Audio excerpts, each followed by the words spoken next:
Disdik Kota Depok bersama dengan Lurah Harjamukti dan juga pengurus lingkungan mendatangi daycare usai penganiayaan terhadap 2 anak balita yang diduga dilakukan oleh pemilik daycare.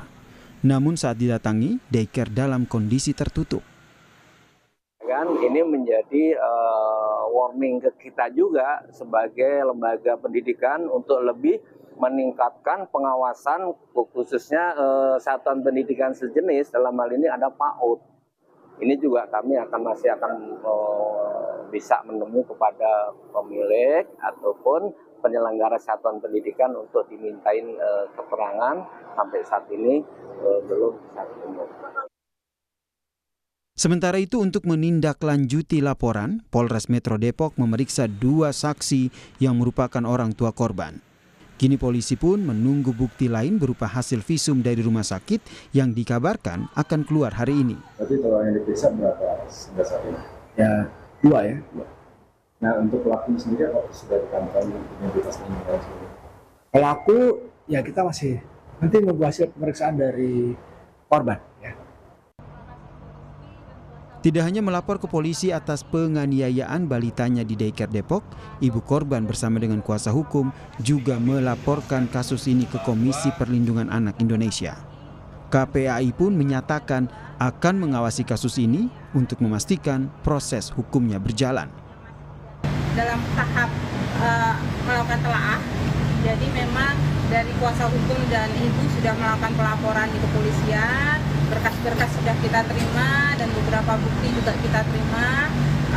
Pengaduan KPAI tahap berikutnya akan melakukan telaah dan dilanjutkan dengan koordinasi dengan beberapa pihak, termasuk dengan pihak kepolisian untuk memastikan kasus ini berjalan sesuai hukum yang berlaku. Sebelum dugaan penganiayaan ini terbongkar, orang tua korban sempat meminta penjelasan terkait dengan memar di tubuh anak balitanya, namun disanggah oleh pihak daycare. Beberapa bagian tubuh, lalu ditendang perutnya sampai dia jatuh, sampai dia terbentur, lalu juga ditusuk di bagian punggung, dan itu tuh cocok dengan bukti yang saya punya, yaitu foto memar-memar di badan anak saya setelah dia pulang dari daycare. Nah, tapi setelah kami tahu, orang tua tahu bahwa anak saya itu memar di bagian tubuhnya, itu kami konfirmasi ke pihak daycare dan mereka nyanggah. Mereka bilang katanya anak saya itu nggak ada jatuh, nggak ada diisunya sama temannya, nggak. Pihak keluarga pun meminta pertanggungjawaban pemilik daycare atas dugaan kekerasan pada balita.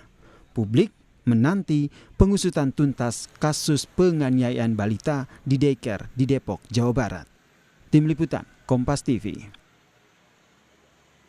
Lebih lanjut soal kasus dugaan penganiayaan balita berusia 2 tahun di daycare Depok, Jawa Barat, kita akan sapa jurnalis Kompas TV Malaika Kridaman. Maika, sejauh apa pemeriksaan polisi terhadap orang tua korban yang berlangsung hari ini?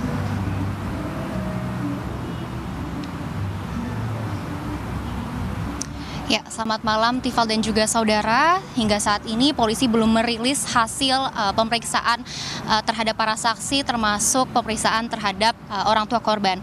Namun memang saat ini polisi masih menunggu keluarnya hasil visum yang dikabarkan akan dirilis pada hari ini.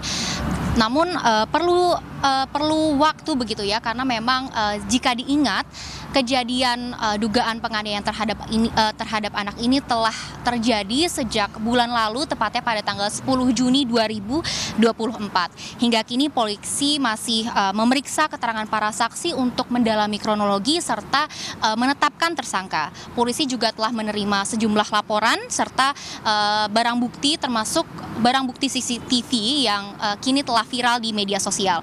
Pihak korban selain melaporkan kepada pihak kepolisian, pihak korban juga telah melaporkan kasus ini terhadap Komisi Perlindungan Anak Indonesia atau KPAI. Komisioner KPAI Diah Puspitarini mengatakan bahwa KPAI akan terus mendampingi kasus ini untuk memastikan proses hukum berjalan sebagaimana mestinya, karena menurutnya unsur penganiayaan terhadap anak telah terbukti dengan jelas. Selain itu, KPAI juga telah meminta kepada Unit Pelaksana Teknis Daerah Perlindungan Perempuan dan Anak Depok untuk segera memberikan pendampingan psikologis kepada anak serta memastikan